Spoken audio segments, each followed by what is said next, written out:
Lord, kung deserve ko man yung sakit na nararamdaman ko ngayon, huwag mo akong pababayaan, ha? Kasi hindi ko kaya.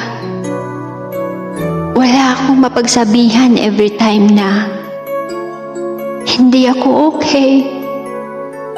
Sana dumating yung araw na maramdaman ko ulit yung saya. Kasi ngayon, naghahalo yung sakit, bigat, at pagod na nararamdaman ko ngayon.